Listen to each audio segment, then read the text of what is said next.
I now recognize the ranking member, the gentleman from California, Mr. Swalwell, for his opening statement. Thank you, Chairman. And Chairman, that was an eloquent, impactful, artful statement, but you buried the lead.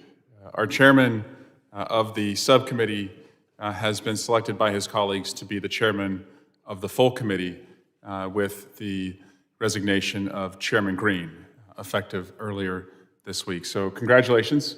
I'm excited for what that means for the full committee. You and I have worked quite well over the last 3 years on this committee, especially to take on our cyber challenges, and to have somebody at the full committee with your cyber knowledge and expertise as our cyber threats are only escalating and AI has made that even more challenging, and the threat of quantum computing and what that means for cryptology. You're the right person to help lead the committee to do that. So looking forward to working with you. And I think I speak on behalf of my colleagues that we congratulate you on that win. Earlier this summer, Chairman Mark Green and I went out to my congressional district and visited Lawrence Livermore National Laboratory. And committee staff from both sides were there as well. As you know, Lawrence Livermore National Lab is the nation's premier research and development facility. It attracts the best and brightest minds from around the world and helps keep the United States on the cutting edge of innovation, particularly related to national security technologies. Lawrence Livermore and our national labs are indispensable partners in our national effort to defend cyberspace, keeping their finger on the pulse of our adversaries' tactics and motivations while helping to develop novel technologies to detect and disrupt malicious cyber campaigns.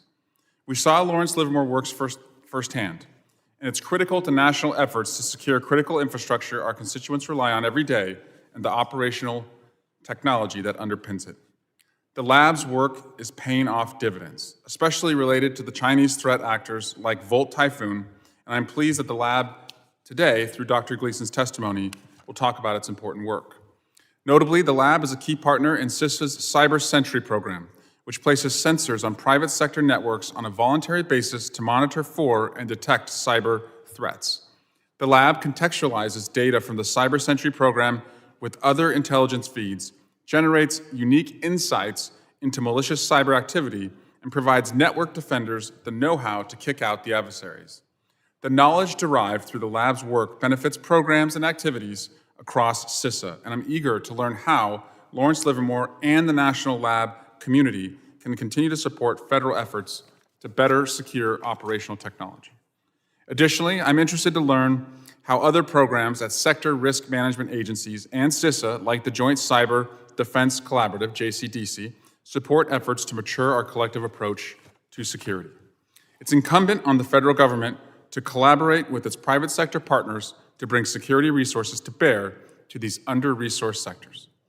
Also, at this point, I want to just remind the committee and the public that CISA can only function when it is fully staffed.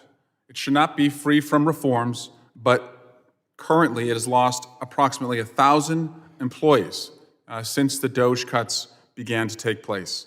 That affects its ability to work with the private sector and be responsive.